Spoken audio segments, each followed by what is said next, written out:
Hello everyone, and welcome to the Circuit Gilles Villeneuve in Montreal, Canada for the final two races of the PRL iRacing Sunday Series with the RUF.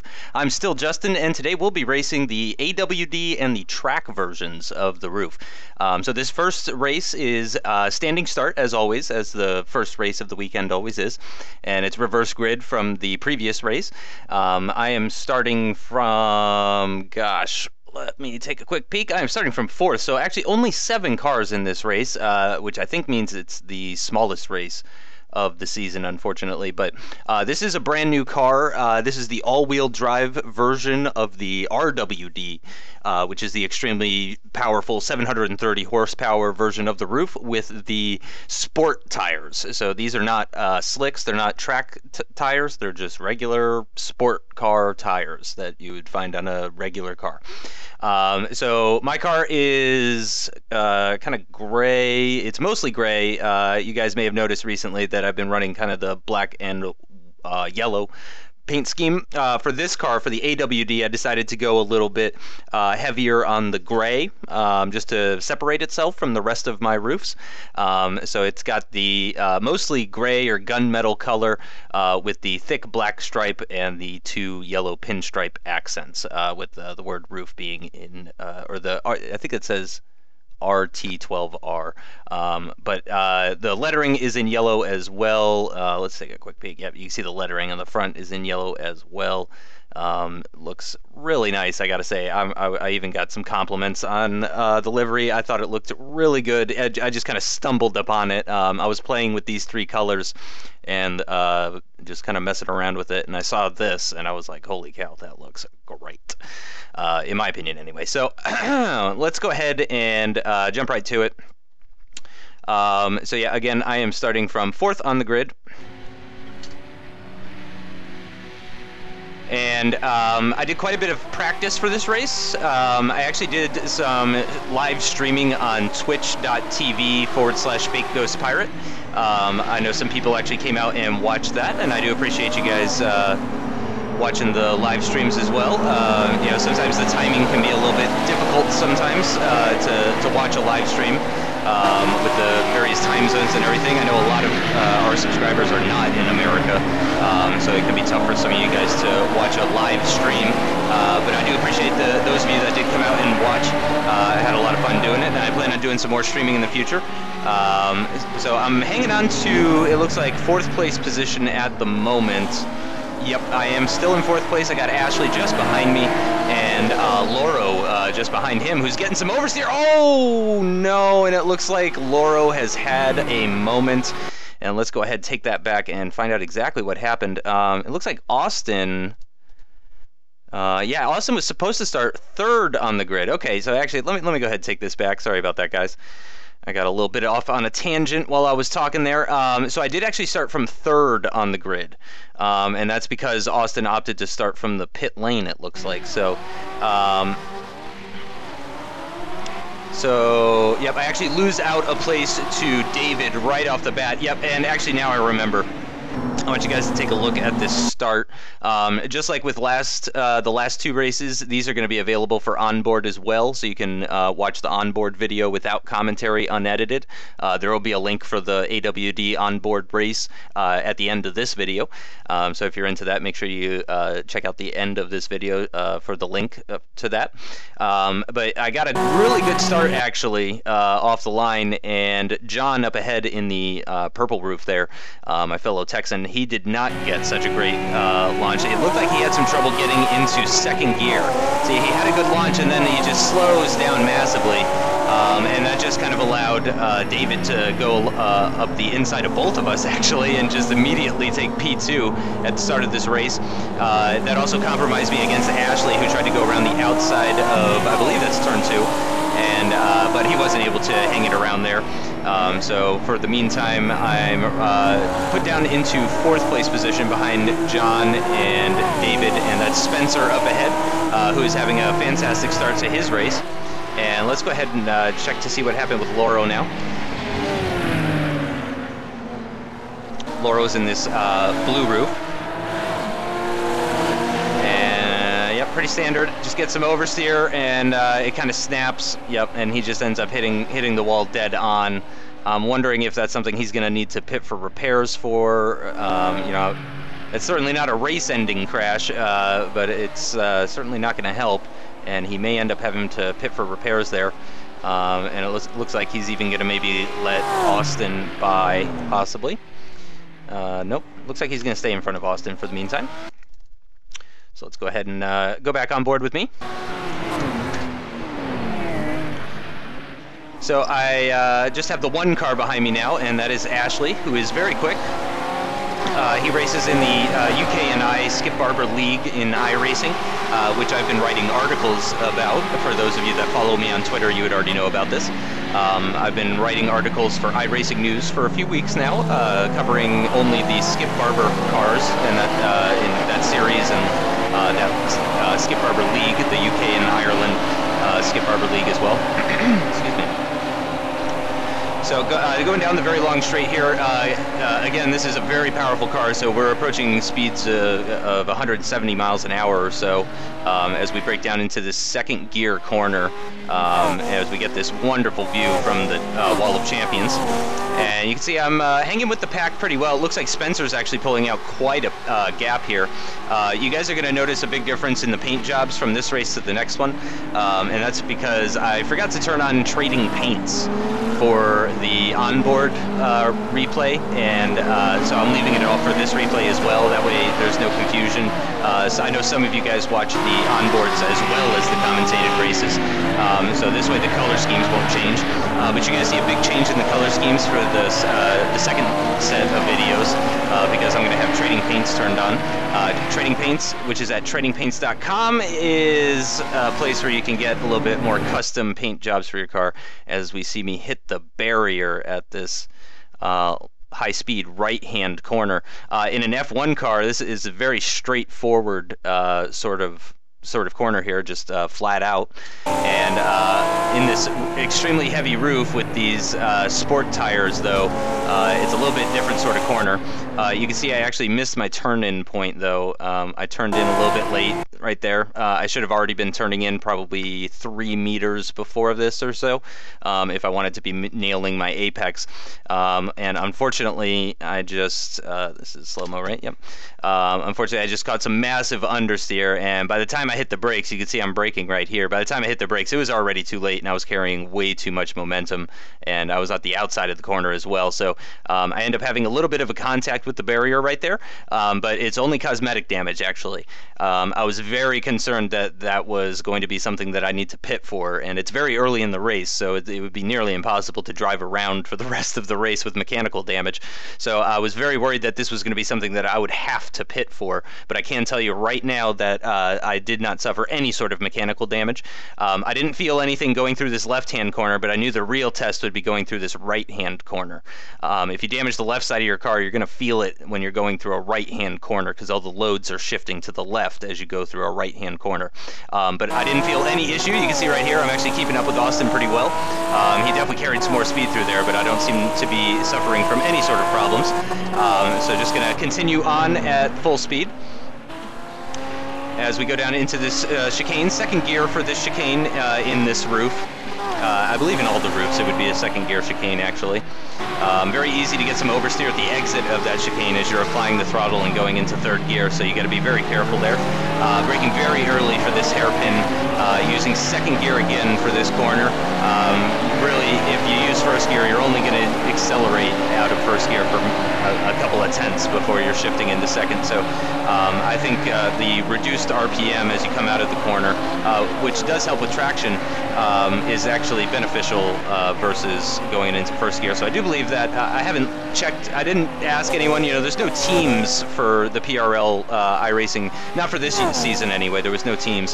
So I don't have a teammate or anything that I can ask and say, hey, how do you take this corner, and so on and so forth, like I do with Miko in the F1 League. So it's a little bit different in that respect, and actually it looks like Ashley is pulling out quite a gap from me here. It's only been a lap or so since he got by me after I hit that wall there. It's been less than a lap, and he's already pulled out quite a gap on me, so my pace in this AWD version of the RUF is not looking so hot at the moment, unfortunately. It's just not looking like and again, I'm going very wide through that corner, completely missing my apex. At least I managed to keep it out of the barrier this time. Going through this very famous set of corners where Vettel lost the lead of the 2011 Canadian F1 Grand Prix to Jenson Button. One of my favorite races of all time. Didn't watch it live, but I've seen lots of footage of it, and gotta say it's definitely one of the most inspiring, if not the best race ever. Especially when you consider Jenson, who is, certainly not. He's no Senna or Prost or any of those. He's no Schumacher, certainly, but he certainly proved that he's better than Vettel anyway. So losing a little bit of time. I'm going to go ahead and change the camera angle. Losing a little bit of time to Ashley. Yep, I'm definitely nowhere close to him at this point. Remember, gaps increase as the speed increases, so I'm still only maybe 2 seconds behind him. Maybe 3 seconds, actually, closer to 3 seconds, maybe even 4. So I'm definitely losing some serious time in the range of a second per lap or so. But again, remember, I am not feeling any sort of mechanical damage. The car feels just fine. This is just, unfortunately, my raw pace. As you can see, Spencer in the distance there going through turn 2, followed by John. And it just seems I am not getting along well with this car. Not too much of a threat from behind, though, thankfully. The next car behind is Loro, and he's got quite a big distance to cover. So as long as I can just kind of keep the car on the track, I should be safe from Loro. These are only 20-minute long races. So, he would have to be a solid second a lap faster every single lap in order to catch me at this point. And it would appear that I'm getting a little bit more comfortable with it. I did delay my practice for this race a little bit more than I would normally. I didn't actually practice for this race until the Sunday that the race was happening. I woke up nice and early, though. I gave myself probably 2 or 3 hours of practice, which is nothing compared to what I did at Daytona, but certainly a lot more than I did for Brazil and for Okayama. I put in a lot more time for this one. So we see Loro closing in. I'm going to go ahead and fast forward a little bit, and I am going to set it to chase as well. Actually, no, I'm going to set it to blimp. There we go. That looks fantastic. Now I can really see what's going on. And I'm just going to do 8x fast forward. Excuse me, I muted my mic for some reason. I'm going to do an 8x fast forward here to just kind of see what's going on, get an aerial view. And we can see that Loro is closing in pretty significantly now. Yep, he's getting very close behind, so yep, I'm going to go ahead and I'm going to switch this to a rear chase now so you can see all the action as he gets closer and closer to me. Very close now, honestly. He's probably looking to make a pass pretty soon. Loro is the championship leader after his, especially after his back-to-back wins in Brazil, his home race at Interlagos. He's definitely the man to beat in Montreal here. So being ahead of him would certainly be good for my championship, and we're on lap 6 here. Probably going to be doing somewhere between 10 and 15 laps, something along that. Again, it's a 20-minute race, and it's looking like the lap times right now are mid 140s or so. So for 20 minutes,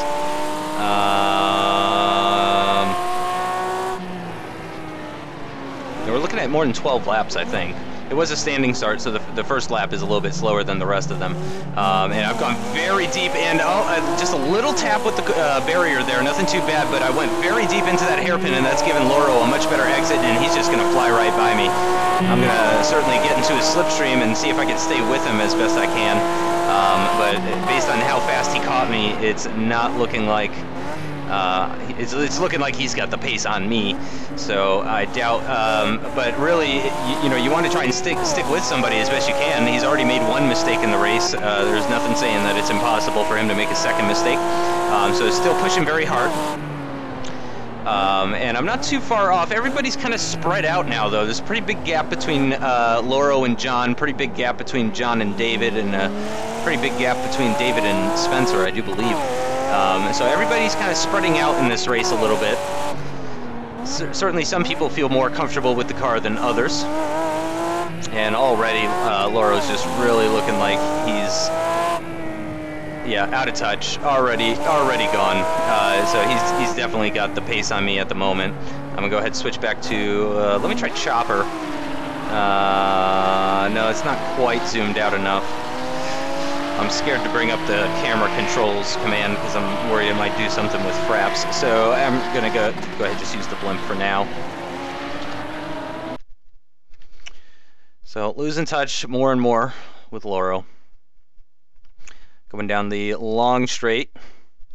Yep, and it's looking like he's gone. And oh, it looks like actually something has happened to Ashley.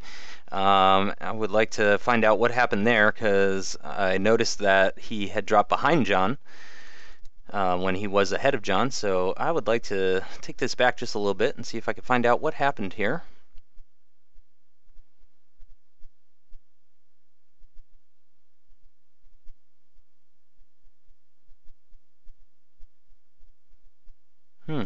Interesting. Okay. Let's see it from John's point of view. Oh, wow. Look at the distance. Look at the distance he's got to Ashley. Now I'm really curious what happened. And John taking a very different line from me.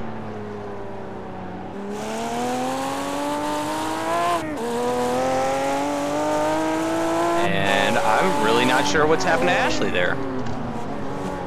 Huh. That's really strange. He didn't corner cut as far as I could tell. Or did he?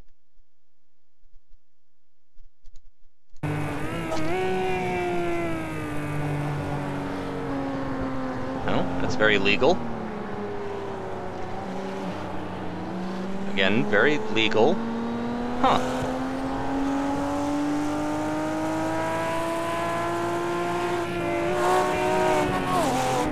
Huh. It almost sounds like maybe he had something stuck in his pedals or something like that. Because it just wasn't giving full throttle, and then all of a sudden it was giving full throttle. And that's given John third place in this race. And Ashley's managed to recover, though, from whatever problems he was having, and he's nicely in the slipstream of John here as we're going to go into this very long straightaway. Getting into about 5th gear, and braking right around the 3 board.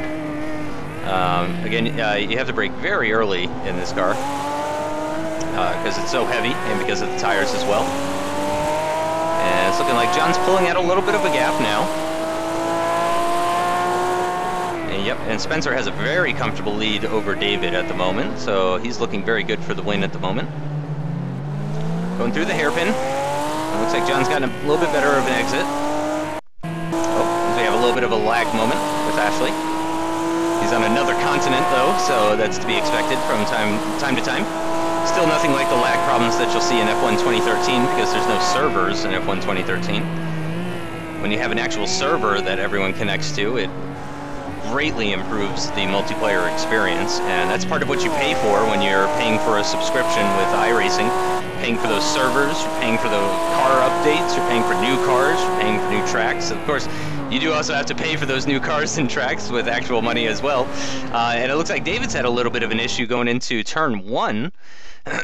Excuse me. So we're going to go ahead and skip up to 2nd place and find out what's going on with David. Let's do an exterior shot here.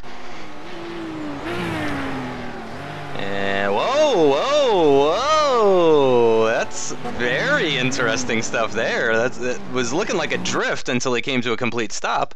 That is a strange one. Let me do a rear chase for this, actually.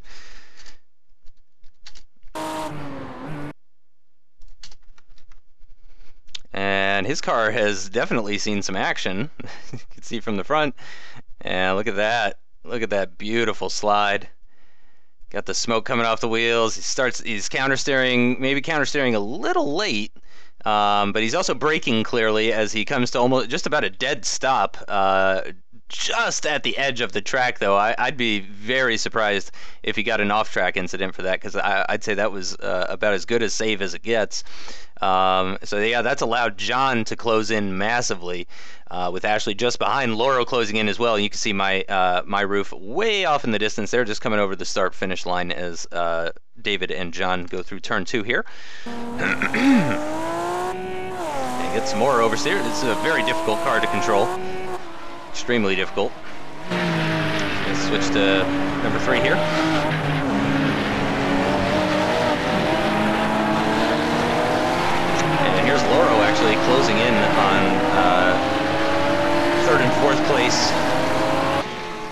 currently in 5th. Man on a mission, though. Certainly looking to become this season's champion.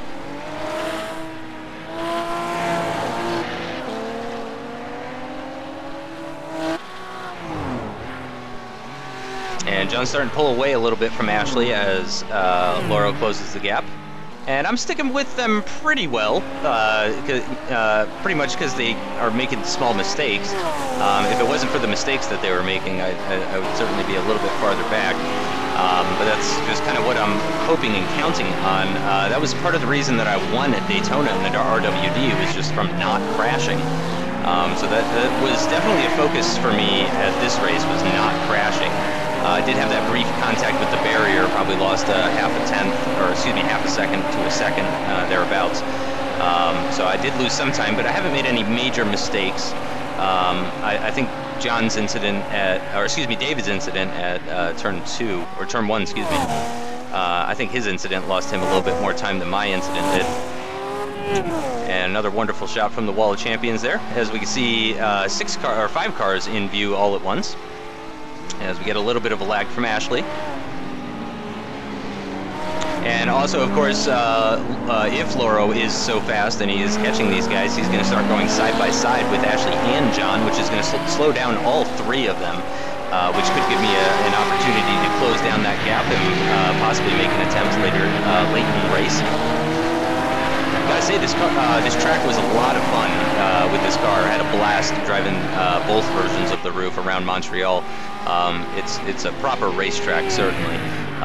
And I really like the style of the track. I like the chicanes. I like the curbs. I like that some of the curbs are more aggressive than other curbs. You got to be very cautious. You always have to have your wits about you. But at the same time, you get these nice long straights where you don't have to focus quite as much, which is always very relaxing from a driver standpoint. As Lauro is closing in massively on Ashley now, who is going very aggressively over the chicane curbs in his green RUF. And braking now down for the hairpin. Braking's probably around 200 meters, if not more, for that hairpin, even from just 5th gear. And it looks like Lauro's gotten a better exit out of the hairpin. He's even getting a little bit of a slipstream now on Ashley, and Ashley's going to have to pick a side of the road, and he picks the right side, and he's going to try and have the inside line for the final chicane. And braking pretty equally, Lauro brakes just a little bit later and is able to edge out Ashley, and he takes that 4th place position. Starting lap 10 now. Not too much to this race left, maybe 4 laps or so. And Lauro and Ashley slowed each other down through that chicane, but unfortunately Ashley doesn't seem to be mounting any attack back on Lauro. So, as Ashley runs a little bit deep in it, that's going to give him an off track. And I do believe that's going to give him a corner cut as well. So he's actually going to have to give some of that time back, I believe, which is going to allow me to start closing down that gap to Ashley finally. So let's go ahead and switch back on board with me here. And I'm not sure how much of that time he's already given back or not.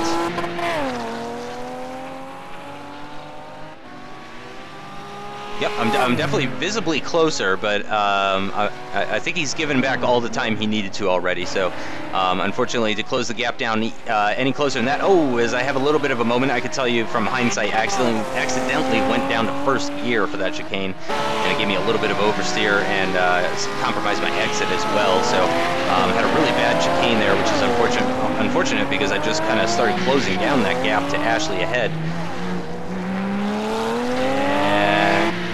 You have to wait very long at that hairpin to get on the throttle. You notice the same thing at turn 2. They're both just very long corners, and you have to wait until the absolute last moment before you can really step on the gas in this extremely heavy and powerful all-wheel drive version of the RUF. Just to reiterate, in one of my future videos, I said that the RWD was rear-wheel drive and the other 2 were all-wheel drive, but that's wrong. This is the only version of the RUF that's all-wheel drive. The other 3 versions are all rear-wheel drive. And it looks like Ashley is giving back some more time as well. I think he may have cut the final chicane there on accident. Certainly no cuts are intentional in iRacing, so it's always an accident when someone cuts the corner.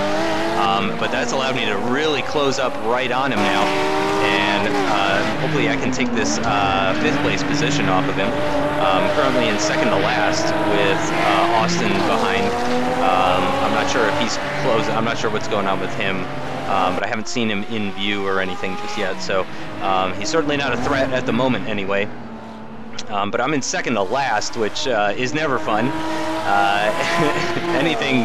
Anything but last is better than last, but there's only one spot that's worse than second to last. So Austin's had a little bit of an issue there at the end of Sector 1, start of Sector 2 here.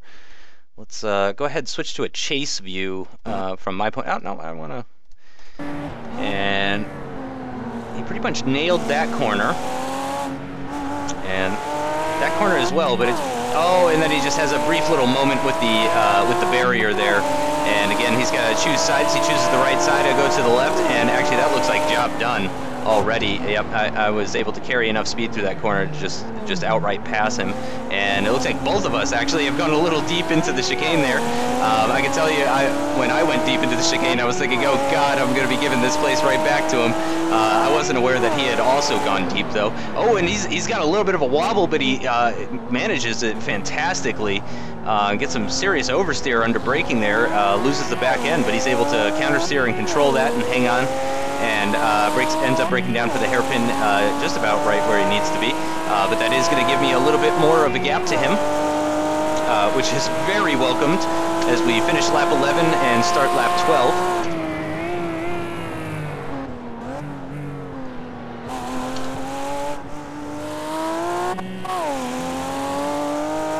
And yeah, it looks like he might be struggling. Possibly he has some mechanical damage of some kind, because it looks like he's getting quite a bit of oversteer. He might just not agree with the AWD version of this car. Again, some people just really don't like it. It takes a strange individual to enjoy this car. You almost got to be masochistic. It's so difficult to drive, and there's just so much power, and the tires do not match the amount of power that this car has in any way. If you were to put the track version tires onto this car, I mean, it would be a whole nother beast entirely.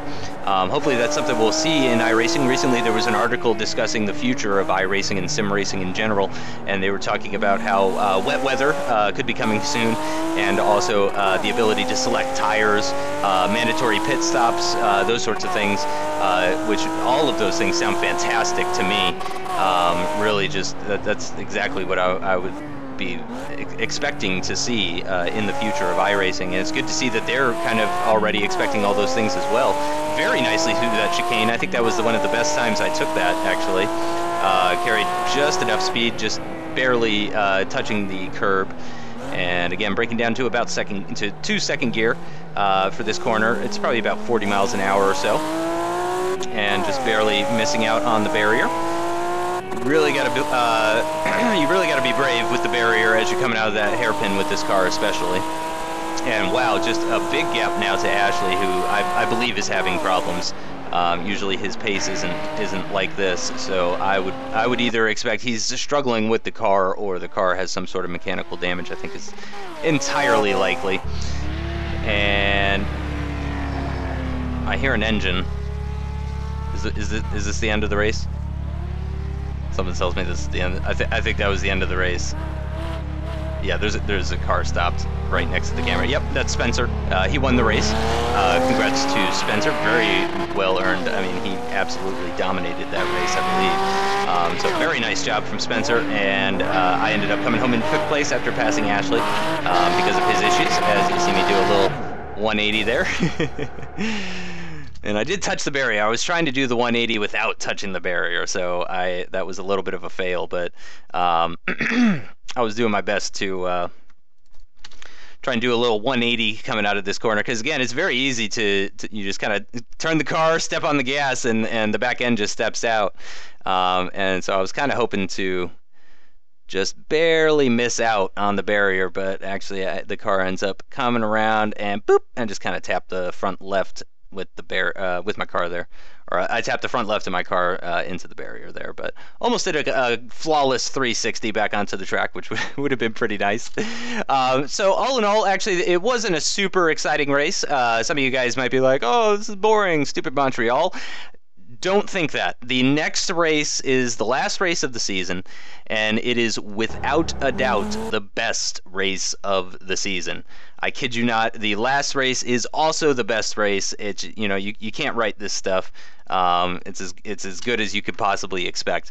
So definitely check out the track spec video. The link at the end of this video is going to take you to the AWD version of the onboard without commentary, unedited. So if you want to see the onboard race, go ahead, click the link and check that out. Otherwise, there's a link at the end of that video which will go to the commentated track spec race. And again, best race of the season. Don't miss it. So that's going to do it for this race, though. Make sure you check out that track spec race, and thanks for watching, guys.